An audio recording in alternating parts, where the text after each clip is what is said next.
내가 감히 나를 법정에 고소한다면 이제 다시는 나를 엄마라고 부르지 말아라. 나는 가족을 파괴하는 불효자일 뿐이다.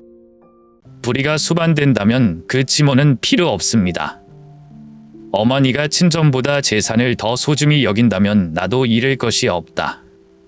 모두 당신 때문이에요. 선동가가 없었다면 동현은 결코 가족을 이렇게 배신하지 않았을 것이다. 이 집은 내 거야. 내가 팔고 싶다면 간섭할 권리가 없다. 시어머니의 차가운 선언은 나를 심연 속으로 내몰리게 했다. 모든 사람들 앞에서 그녀는 항상 침착하고 권력이 있고 사리에 찬 여성이었다. 하지만 그 모습 뒤에는 상상도 할 수 없는 행동들이 숨어 있다. 모든 것은 시아버지의 오래된 유언장을 우연히 발견했을 때 시작되었습니다. 시어머니가 아마도 수년 동안 숨기려고 노력하셨을 것입니다. 유언장에서 그는 재산을 세 아들 모두에게 똑같이 나누어 주었다. 하지만 실제로 일어나고 있는 일은 전혀 다른 이야기입니다. 그녀는 비밀리에 가족의 집을 팔고 남편의 두 형제에게 모든 돈을 송금하고 우리에게 남겼다. 아무 의미도 없어요. 그냥 며느리이기 때문에 자신이 말할 권리가 있다고 생각하세요? 이 가족은 오랫동안 당신이 필요하지 않았어요. 남편의 큰 혐은 제가 답을 찾으려고 할 때 제 얼굴을 똑바로 쳐다보았습니다. 그 말은 단지 모욕적인 말이 아니라 내 자존심을 깊게 베어버린 칼날 같았다. 나는 이곳이 내가 믿었던 가족이라는 것을 믿을 수 없고 내가 나의 새로운 보금자리가 되기를 희망한다. 그러나 분명한 견해, 재산에 대한 은밀한 음모, 그리고 시어머니의 무서운 냉정함이 저를 피할 수 없는 싸움으로 몰아넣었습니다. 남편에게 정의를 되찾기 위해 제가 감히 일어설 수 있을까요? 아니면 시댁의 압박에 휩싸일까요? 만약 동의하지 않는다면 다시는 이 집에 오지 마세요. 시어머니는 우리가 신문할 때 한마디 한마디를 찡그렸고 눈빛은 도전적이었다. 나는 조용히 서 있었고 고통과 분노가 뒤섞여 있었지만 마음속으로는 다음과 같은 것을 알았다. 이번에는 더 이상 침묵하지 않을 것이다. 문제는 단지 재산에 관한 이야기가 아니다. 이것은 공정성, 침묵, 그리고 불의에 맞서기 위한 용기의 시험입니다. 그리고 그거 알아요? 마지막 진실은 제가 생각했던 것보다 더 충격적이어서 공정하게 친밀감과 맞설 때 당신은 무엇을 선택할 건가요? 시댁 식구들은 따뜻함과 평화를 다져다 줄 거라고 믿었던 곳이었어요. 하지만 남편이 물려받아야 할 재산에 대한 부당함을 발견했을 때 모든 것이 변했다. 재판, 공정한 판결, 그리고 친인척 관계는 타탄 직전까지 치닫게 됩니다. 시어머니는 쓰러졌고 형제는 연락을 끊었고 정의를 되찾기 위해 일어섰던 나는 이제 자신이 틀렸는지 궁금하다. 이 이야기는 당신을 눈을 뗄 수 없게 할 것이다. 끝까지 보시고 제가 작은 가족을 위해 싸우는 것이 잘못된 것일까요? 라는 질문에 마지막으로 답하십시오. 저는 대한민국 경기도의 한적한 작은 마을에서 태어나 자란 지은이라고 합니다. 마을은 광활한 겨밭이 끝이 없는 것처럼 펼쳐진 푸르른 산줄기에 자리 잡고 있다. 매일 아침 금빛 햇살이 낡아 빠진 기와 지붕 전체에 깔리고 담비 온 뒤 공기는 스탄단이 향기로 가득 차 있다. 그곳에서 삶의 리듬이 느리고 사람들은 서로를 알고 있고 수확이 풍성한 날에는 이웃집에 자주 들러 이야기를 나누거나 밥그릇을 나눈다. 우리 가족은 부유하지 않지만 우리는 서로가 있다. 꿈 많은 남자였던 아버지는 무명 트로트 가수였다. 그는 종종 마음속에 항상 음악적 불길이 타오르고 마이크를 잡고 무대에 오르도록 재촉한다고 말했다. 젊은 시절 그는 음악 경연대회에 참가하여 텔레비전에서 공연할 기회를 얻었다. 그때가 그가 가장 자랑스러운 순간이었지만 그의 위대한 꿈에 닿을 수 있었던 유일한 순간이었다. 그때를 찍은 흑백 사진들이 아직도 우리 집 거실에 걸려 있었고 그것들을 볼 때마다 그의 눈빛은 환하게 빛났다. 그러나 그 후 아버지의 음악 경력은 계속 발전하지 못했고 그는 꿈을 포기하고 현실로 돌아갈 수밖에 없었다. 매일 저녁 그는 종종 낡은 라디오 옆에 앉아 작은 집에서 울려 퍼지는 트로트 노래를 틀어준다. 때때로 그는 따라 흥얼거렸고 그의 따뜻하고 감성적인 목소리는 공간을 진정시키는 것처럼 만들었다. 나는 아직도 그가 불 앞에 앉아 시간의 흔적들로 가득 찬 얼굴에 불을 붙이고 그가 직접 만든 나무로 된 마이크를 손에 들고 추억의 곡조를 불렀던 추운 겨울 밤을 기억한다. 비록 그가 결코 말하지 않았지만 나는 그의 마음이 항상 슬픔과 미완성된 열망으로 가득 차 있다는 것을 안다. 저는 종종 궁금했습니다. 만약 그가 다른 가정에서, 다른 서원에서 태어났다면 그의 꿈이 실현되었을까? 한편 우리 어머니는 내가 아는 여자 중 가장 간인하고 간인한 여자이다. 그녀는 가족의 기둥일 뿐만 아니라 영혼이기도 하다. 할머니는 저와 제 형제 자매들을 부양하기 위해 할 수 있는 모든 것을 하셨습니다. 낮에 그녀는 밭에 겨를 심었고 그녀의 마른 손은 흙으로 뒤덮였다. 밤에는 더 많은 수입을 얻기 위해 뜨개질을 더 받았다. 힘든 일에도 불구하고 그녀는 항상 입가에 미소를 지으며 불평하지 않았다. 한 번은 내가 어렸을 때 며칠 동안 폭우가 내렸고 물이 불어나서 밭을 가득 채웠다. 나는 그녀가 쌀이 영향을 받았는지 확인하기 위해 비를 맞았던 것을 기억한다. 집에 도착했을 때 그녀는 흠뻑 젖었고 머리카락이 얼굴에 달라붙었지만 온 가족을 위해 따뜻한 저녁을 요리하는 것을 잊지 않았습니다. 나는 엄마에게 물었다. 엄마 피곤하지 않아요? 그녀는 그저 웃으며 저를 부드럽게 쳐다보더니 너희들이 배불리 먹고 교육만 잘 받으면 나는 아무것도 두렵지 않아. 라고 말하더군요. 지금까지 그녀의 말이 제 뇌리에 생생하게 새겨져 있습니다. 나는 여름 저녁이 그립다. 온 가족이 베란다에 함께 앉아 어머니가 미리 잘라놓은 수박 조각을 먹고 어둠 속에서 비뚜라미가 위님거리는 소리를 들었다. 아버지는 젊은 시절과 무대에 섰을 때의 이야기, 그리고 온몸에 불빛이 비치는 이야기들을 해주실 것입니다. 어머니는 조용히 앉아 계셨고 때로는 다정스런 눈빛으로 아버지를 바라보셨지만 아버지께 우리의 가장 좋은 꿈은 함께 있는 거야. 그렇지 않니? 라고 상기시켜 주셨습니다. 그 순간들은 삶이 아무리 힘들어도 가족은 여전히 가장 소중한 존재라는 것을 가르쳐 주셨습니다. 그 세월은 고난으로 가득했지만 감사와 불굴의 마음으로 가득 차 있었다. 부모님은 재계부나 명성을 남겨주시지는 않았지만 사랑과 희생에 대해 큰 교훈을 주셨습니다. 나는 항상 그 기억을 가지고 다닌다. 마치 내 인생의 길을 밝히는 등불처럼. 그리고 제가 아무리 멀리 가더라도 부모님과 함께 있는 그 작은 마을은 제가 집이라고 부르는 곳이 될 것입니다. 아버지는 늘 자신만의 꿈의 세계에서 사셨다. 그는 종종 그의 노래소리가 사람들의 마음에 울려 퍼질 화려한 스포트라이트를 꿈꾼다. 그러나 그가 중견이 걸려 넘어졌을 때 그 꿈의 세계는 무너지는 듯했다. 그 병은 그로 하여금 모든 희망을 포기하게 했다. 나는 그의 인생의 마지막 날을 생생하게 기억하며 그의 젊은 시절, 그가 열망으로 가득 찬 오래된 사진을 볼 때 그의 눈빛은 여전히 미련으로 빛났다. 그러던 어느 음산한 가을날, 그는 우리를 영원히 떠났고 아직 도달하지 못한 꿈을 가지고 갔다. 그 상실은 우리 가족, 특히 어머니의 마음 깊은 곳에 베인 것과 같다. 어머니는 마음이 아파도 우리를 위해 일어나야 했다. 그녀는 제가 아는 가장 불굴의 여성이었고 아버지가 돌아가신 후 가족을 먹여 살리기 위해 길가에 작은 식당을 차리기로 결심했습니다. 식당은 크지 않고 나무 테이블이 몇 개뿐이지만 어머니가 해주신 요리는 추억과 사랑의 하늘이었다. 손수 담근 김치부터 매콤한 김치찌개나 따끈따끈한 전에 이르기까지 어머니가 만들어주신 한국 전통 음식은 순식간에 마을 사람들의 호응을 얻었다.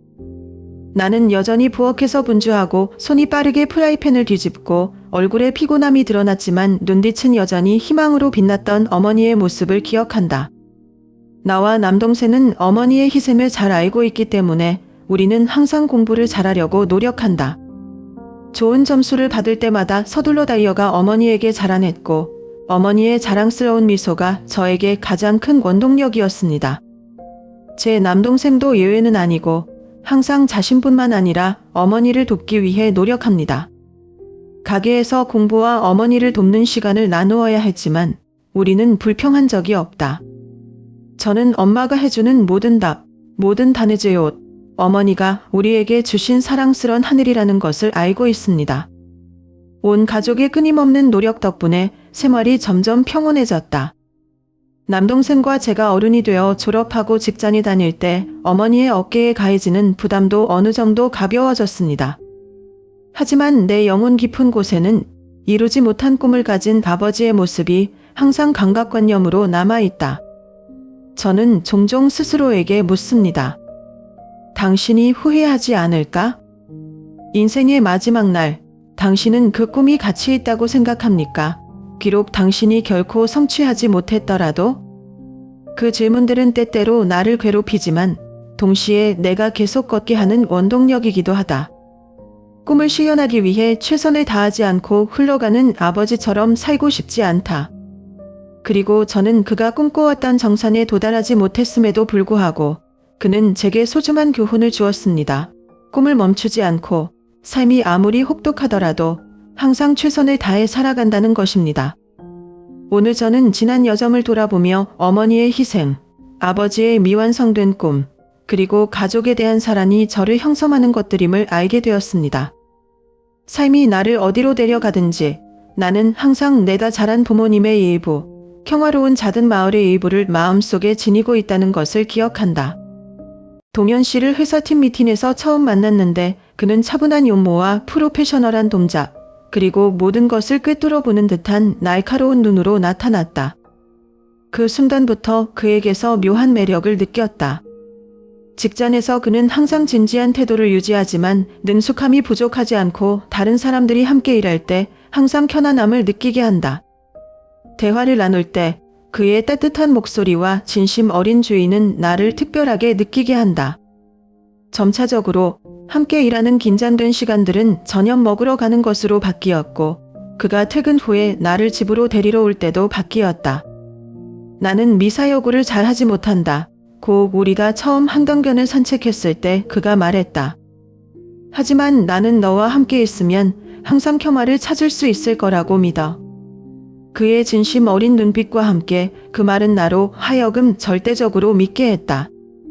가정을 꾸릴 이상적인 남자를 찾은 것 같아요. 그가 청혼했을 때 나는 주저하지 않고 고개를 끄덕였다.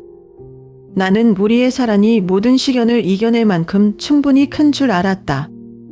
저는 제다 깊이 사랑하는 남편과 함께 안정과 행복을 찾을 수 있는 따뜻한 결혼을 꿈꿨어요.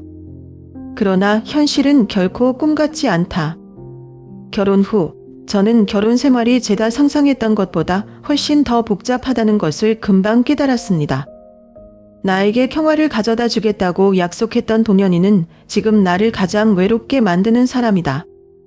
그는 다른 모든 것이 중요하지 않은 것처럼 일에 몰두했다. 한 번은 농담 반 진담 반으로 물었다. 오빠 저보다 오빠 직업이 더 좋죠? 그는 고개를 들고 피곤하고 귀찮은 눈으로 일이 우리가 더 잘 살 수 있는 유일한 방법이라고 말했다. 이해가 안 간다면 더 이상 말하지 마세요. 그 말은 내 마음을 칼로 찌르는 것과 같다. 저는 거기 앉아서 어떤 반응을 보여야 할지 몰랐습니다.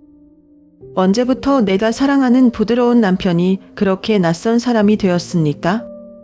우리의 작은 아파트의 저녁이 추워졌다. 나는 혼자 앉아 밥을 먹고 맞은편 빈 의자를 보고 마음이 울렁거렸다. 동현이는 종종 집에 늦게 들어오기도 하고 때로는 아무 말도 하지 않고 단순히 가방을 내려놓고 조용히 침실로 들어가 문을 잠근다. 나는 문을 두드리며 먹고 싶은 것이 없냐고 물었지만 배고프지 않아. 귀찮게 하지 마. 라는 냉정한 대답만 받았다. 주말에는 당신과 함께 공원을 산책하거나 집에서 영화 한 편이라도 보고 싶습니다. 하지만 그는 항상 당신은 쉬어야 한다. 거나 할 일이 있다. 고 거절합니다. 저는 더 이상 당신의 세상에 존재하지 않는 것 같습니다. 한 번은 우리 사이의 침묵을 참지 못해 울음을 터뜨리며 동현아, 아직도 날 사랑해? 아니면 당신은 내가 져야 할 책임의 일부일 뿐인가? 그는 나를 쳐다보고 모르는 것처럼 차가운 눈빛을 했다. 사랑이 우리를 먹여 살릴 수 있다고 생각하세요? 내가 요구만 한다면 나는 이 삶에 대해 아무것도 모른다. 그 말은 나를 조용하게 했다. 나는 내가 잘 안다고 생각했던 그 사람에 놀랐다. 업무 스트레스가 당신을 변화시켰기 때문인가요? 아니면 실제로 당신은 내가 생각하는 남자가 아니었나요? 우리 사이의 거리가 점점 더 커졌다. 나는 그를 다시 끌어내려고 노력했지만 내가 한 걸음씩 나아갈 때마다 그는 더 뒤로 물러섰다. 그가 집에 늦게 올 때마다 나는 그가 나에게 무엇을 숨기고 있는지 궁금해지기 시작했다. 나는 그의 전화를 확인하려고 생각했지만 내 마음을 억누른 적이 있었다. 이 사람은 제 남편이에요.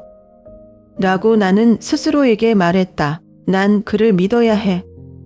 하지만 의심은 점점 커져가는 작은 불길처럼 흐려집니다. 한 번은 제가 그에게 관계를 개선하기 위해 주말 휴가를 갈 수 있냐고 물었을 때 그는 갑자기 당신은 그런 쓸데없는 게임을 할 시간이 없었어요. 남편이 필요하면 다른 사람을 찾아야 해요. 그 말은 청천벽력 같다.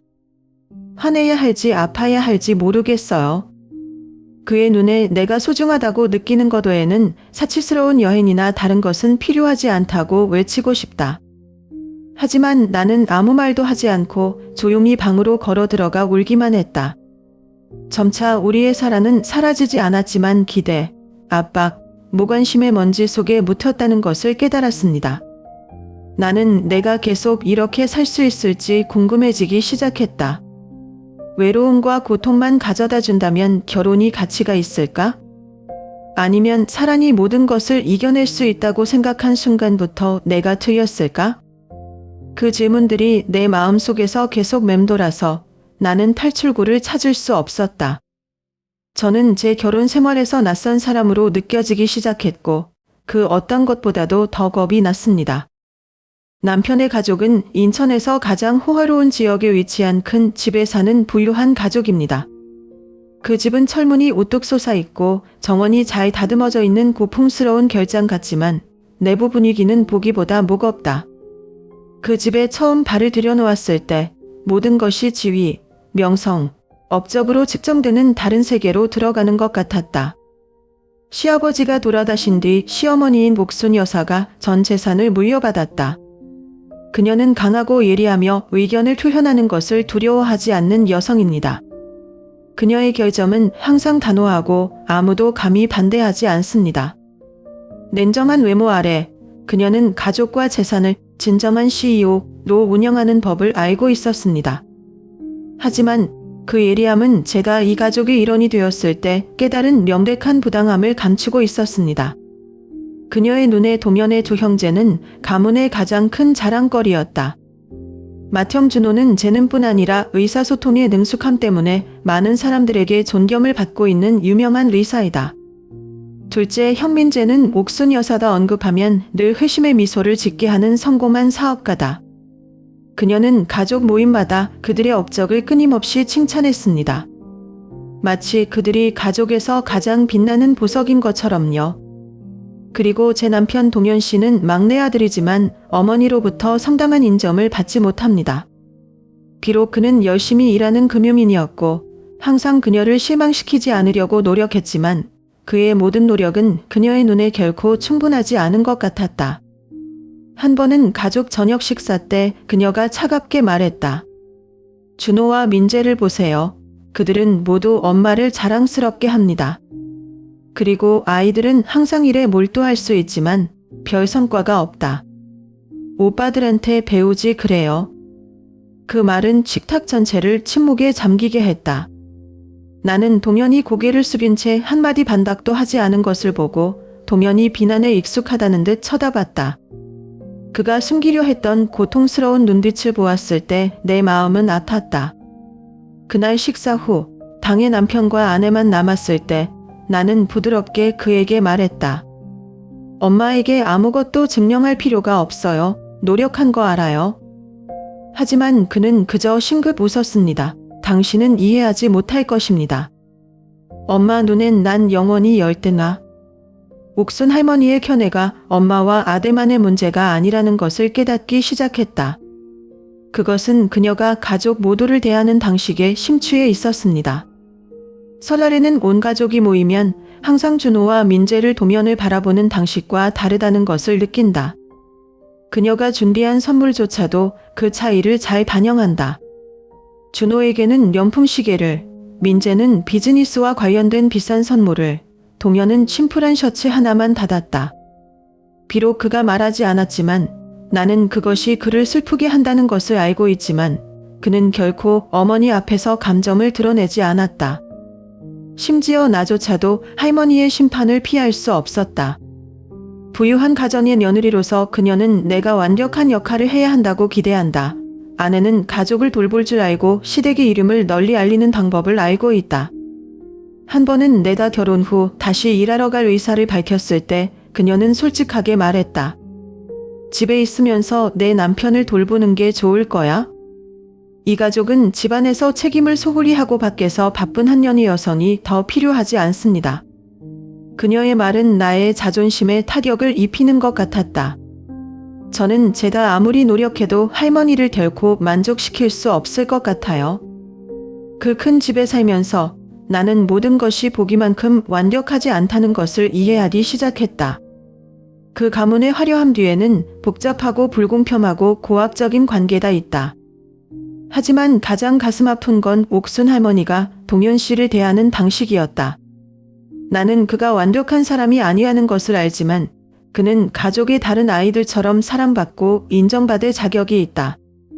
시어머니의 차가운 말과 시선은 그를 열등하다고 느끼게 할 뿐만 아니라 자신의 가족에서 점점 더 자신을 닫게 만든다. 제 마음속 깊은 곳에서는 제가 이것을 바꾸기 위해 무엇을 할 수 있을까요?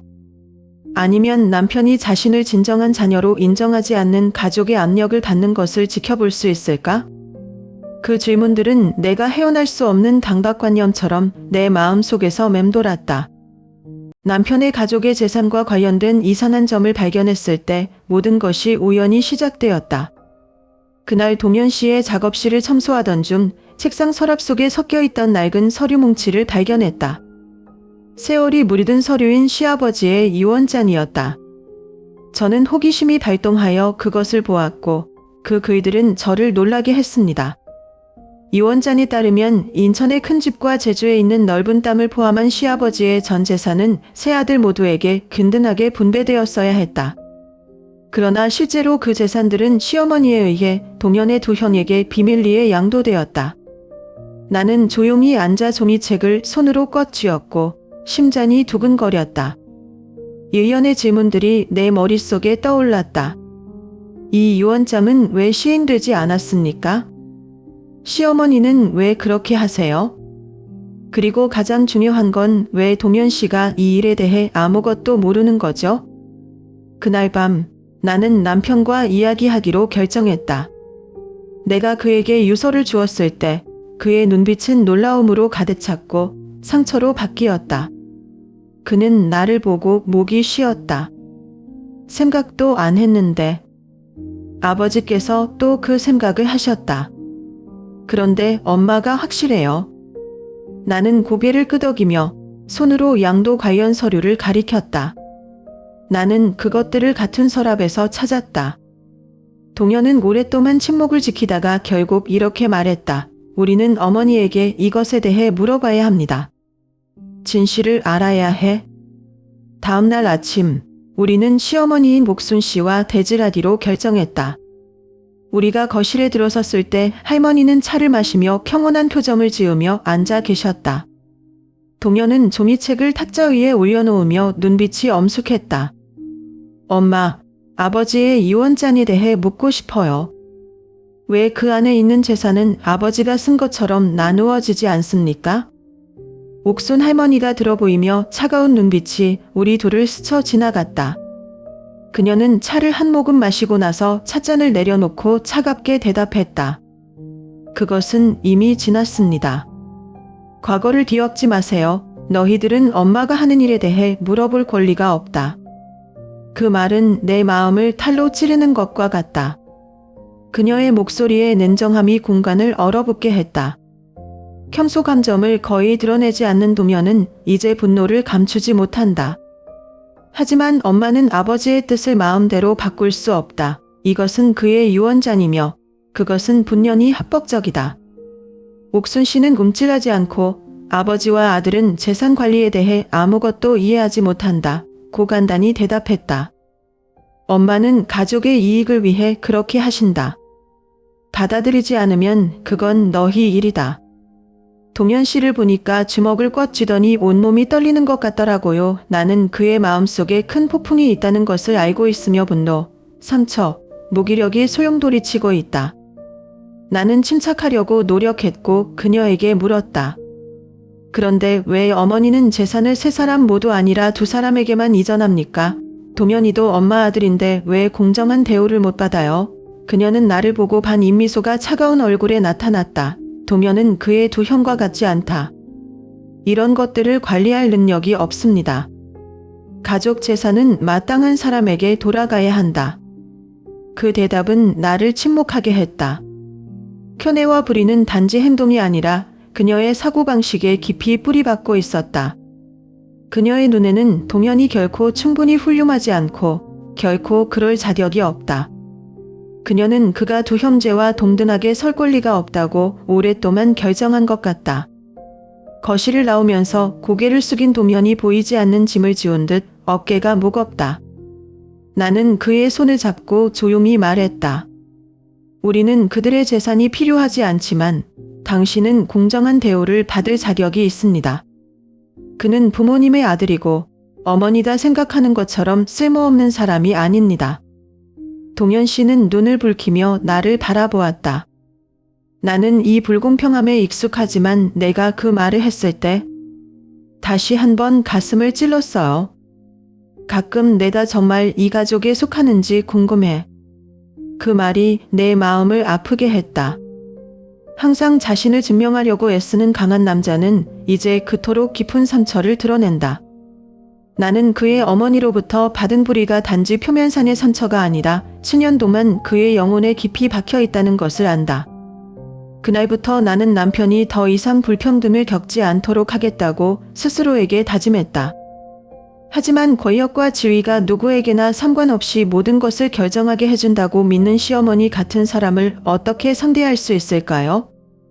나는 그 답을 모르지만 내가 가만히 있을 수 없다는 것을 안다. 이것은 단지 재산에 관한 것만이 아니라 제 남편의 정의와 자존심에 관한 것입니다. 그녀가 수년간 해온 일입니다. 시어머니가 이원장에 따라 세 아들 모두 상속권을 가진 큰 집을 팔기로 결정했을 때 남편의 가족의 갈등이 폭발했다. 우리를 가장 분개하게 만드는 것은 그녀가 집을 판 돈 전부를 남편의 두 형제가 새 회사를 차릴 수 있도록 지원하는 데 썼고 이 결정은 우리의 의견을 묻지 않고 내려졌다는 것입니다. 그날 집이 팔렸다는 소식을 듣고 어머니의 견해를 참았던 남편은 결국 더 이상 참을 수 없었다. 그는 화가 나서 할머니와 직접 대면하기로 결정했다. 나는 그가 말했을 때 화가 나기도 하고 상처받기도 하는 눈빛과 손을 꽉 쥐었던 그때의 그의 모습을 여전히 생생하게 기억한다. 엄마, 어떻게 우리한테 묻지 않고 집을 팔 수 있어요? 나도 거기 안에 권리가 있다. 왜 내 생각을 안 했어? 옥순 여사는 평소처럼 무섭도록 침착하고 냉정한 모습을 유지했다. 그녀는 찻잔을 내려놓고 아무런 감정도 없는 눈으로 그를 바라보며 말했다. 저희 두 형제는 사업을 하기 위해 돈이 필요합니다. 너는? 지은이 있어 더 필요한 거 없어? 그 말은 남편의 자존심을 정면으로 때리는 것과 같았다. 나는 그가 우뚝 서 있는 것을 보았고 입술을 굳게 다물고 분노가 치밀어 오르는 것을 막았다. 나는 더 이상 참을 수 없어. 즉시 말했다. 엄마, 이건 우리가 필요로 하는지 아닌지의 문제가 아니에요. 이것은 아버지의 유언대로 남편과 자녀의 상속권이다. 맘에 들면 안 돼. 그녀는 나에게 돌아섰고 날카로운 눈동자. 지은아, 너는 이 가족에 대해 아무것도 몰라. 가족의 재산은 공공의 이익을 위한 것이고 어머니는 그것을 최고의 이익을 위해 하신다. 나는 평정을 유지하기 위해 숨을 깊이 들이마셨지만 속으로는 불공평이 나를 태워버리는 것을 느꼈다. 그녀의 말은 남편의 권리뿐만 아니라 이 가족에 대한 그의 존재도 부정합니다. 그러나 모든 것이 단지 집을 파는 것으로 그치지 않습니다.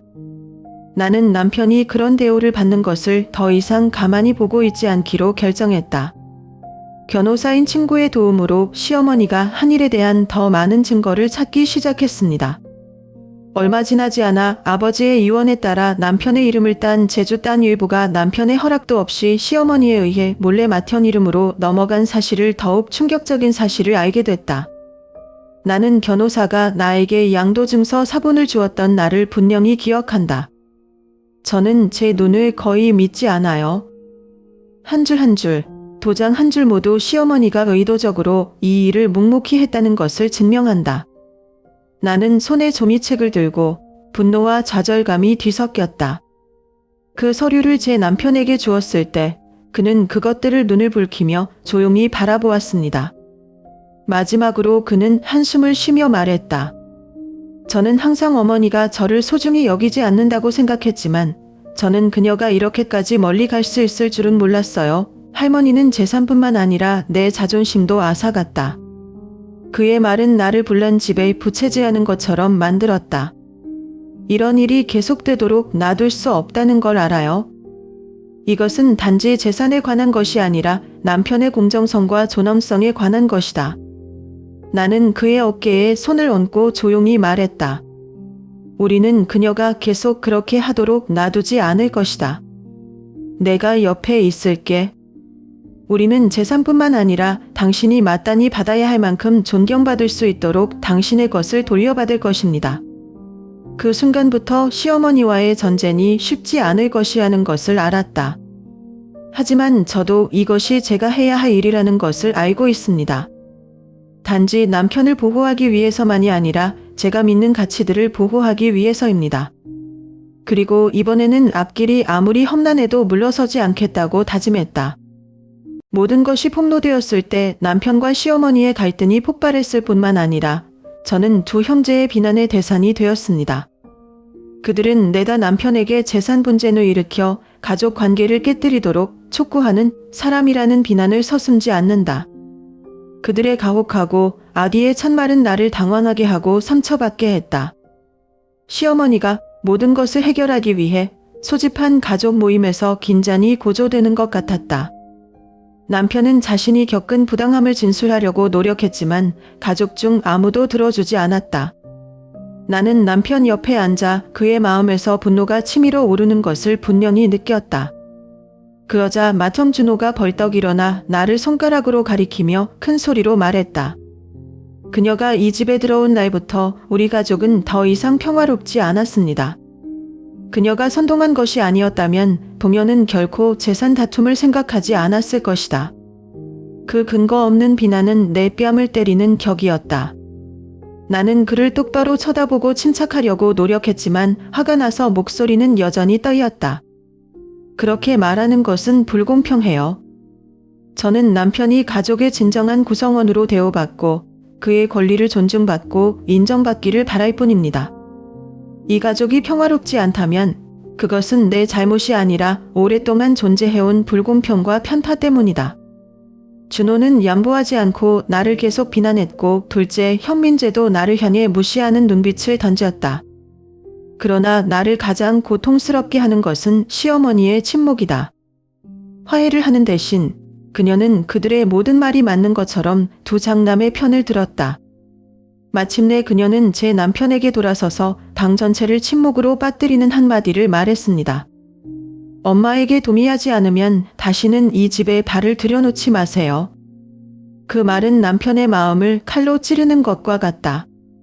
나는 그가 움직이지 않고 앉아있는 것을 보았고 그 말이 어머니로부터 나왔다는 것을 믿을 수 없다는 듯이 공허한 눈빛을 보냈다.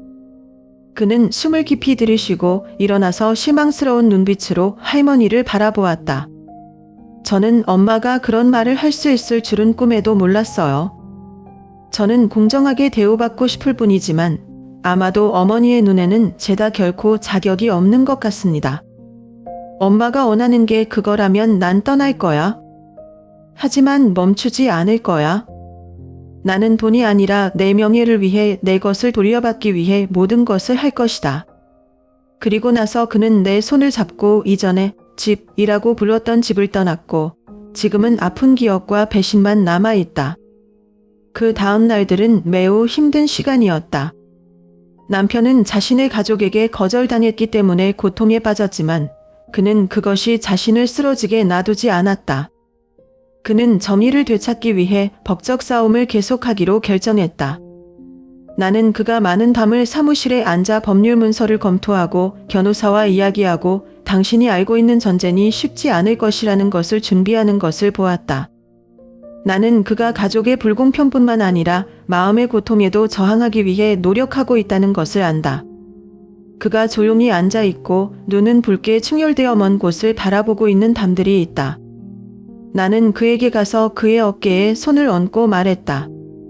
난 외롭지 않아. 어려워도 난 항상 여기 있을 거야. 너와 함께 이겨낼 거야. 그는 나를 바라보았고 두 눈은 감사와 피로가 섞였다. 고마워요. 지은 씨, 내가 없었다면 나는 내가 어떻게 되었을지 모르겠다. 그는 모든 것을 제자리로 돌려받기를 원했다. 재산은 필요 없고 존중만 받으면 돼.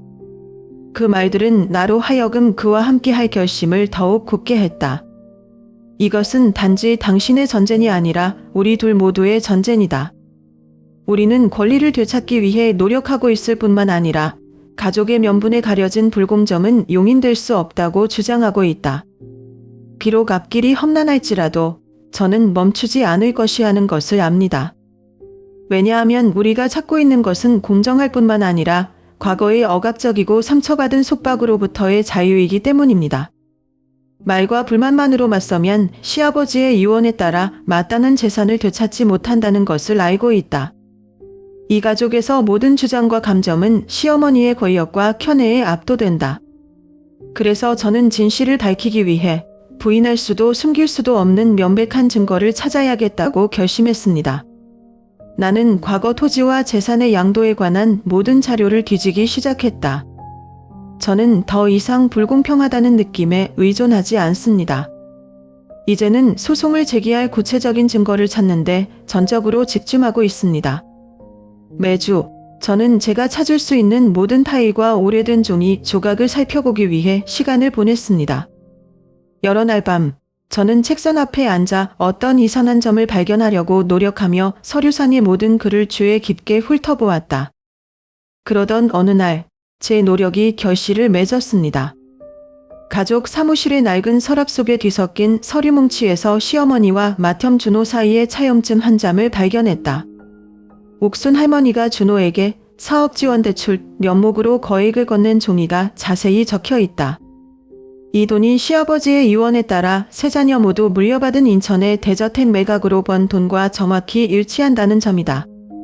이 문서는 시어머니가 유언장에서 의도한 대로 이행하지 않았다는 증거일 뿐만 아니라 시어머니가 의도적으로 이러한 행위를 대출이라고 칭함으로써 은폐했다는 것을 증명한다.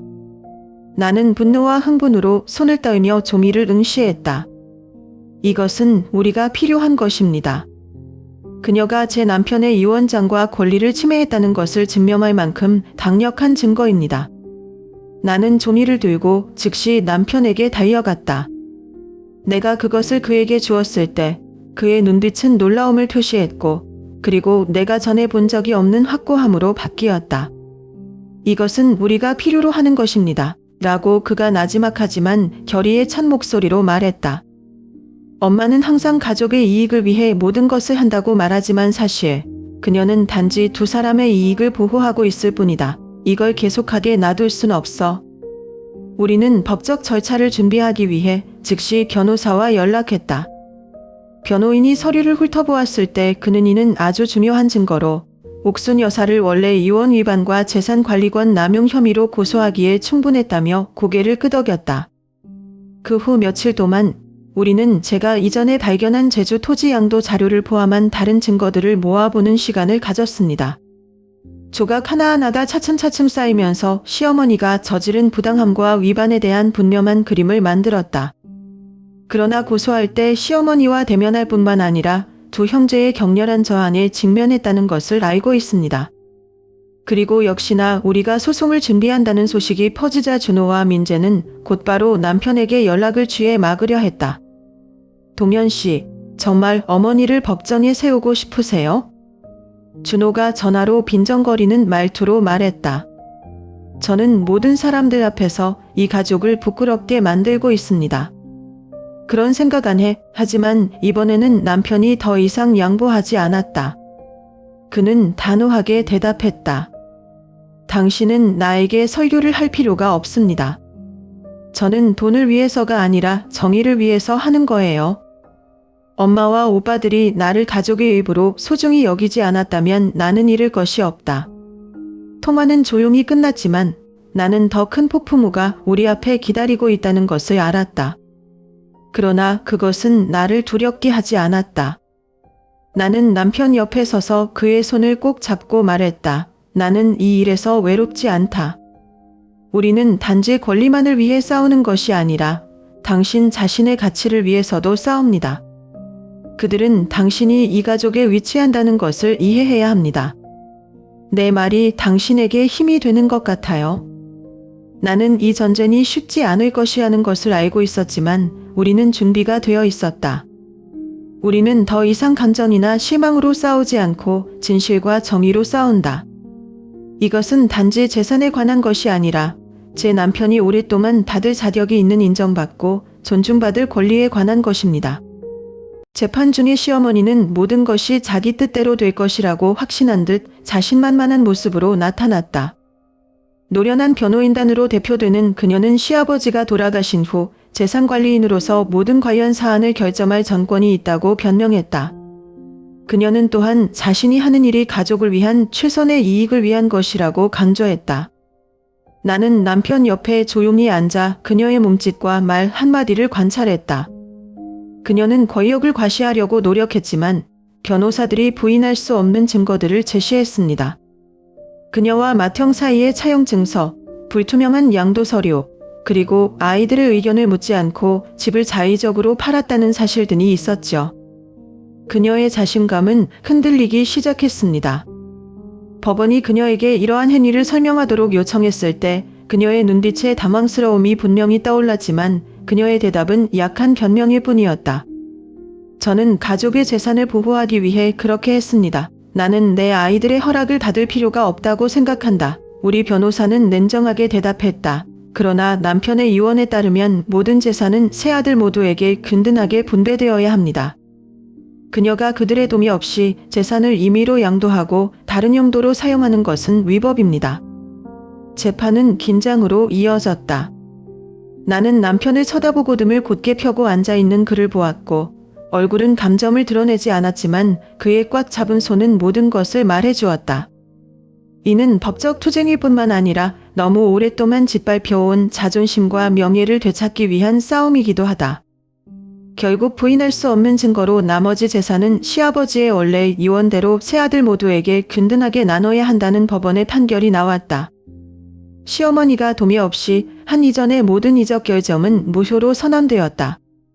법적 승리였지만 시어머니가 법정에서 쓰러져 손을 잡고 가슴을 감싸는 모습을 보면 생각보다 기쁨을 느낄 수 없었다.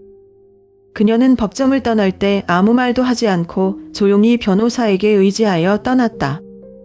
내가 알던 강력하고 단호한 여성의 이미지는 이제 자신의 그림자에 불과하다. 남편의 두 형제는 화를 내며 다시는 우리를 보지 않겠다고 선언했다. 맏형 준호는 법정 밖으로 나가기 전에 우리에게 원한에 찬 눈길을 던졌다. 내가 이겼다고 생각해. 하지만 이 가족은 오래전에 파탄이 났다. 이제 우리를 남매라고 부르지 마. 둘째 형민재는 아무 말도 하지 않았지만 어떤 꾸지람보다 무거운 선고처럼 고개를 저었다. 화목하고 공평한 가정에서 살기를 꿈꿨던 남편은 잠자코 있을 뿐이다. 나는 그의 어깨가 겹치는 것을 보았고 마치 이 전쟁 후에 그의 모든 힘이 소진된 것 같았다. 우리가 법원에서 나왔을 때 그는 목소리가 작지만 고통이 담긴 목소리로 말했다. 내가 이겼는데 왜 기분이 안 좋아? 아마도 당신은 오래전에 진짜 가족을 잃은 것 같은데 감히 인정하지 않을 뿐입니다. 그 말들은 나의 마음을 가라앉게 했다. 비록 나는 우리가 옳은 일을 했다는 것을 알고 정의를 위해 싸웠지만 나는 이 승리에 대한 대가가 너무 크다는 것을 부인할 수 없다. 가장 평화로운 곳이었어야 했던 가족은 이제 아물기 힘든 상처를 안고 있는 장소가 되었다.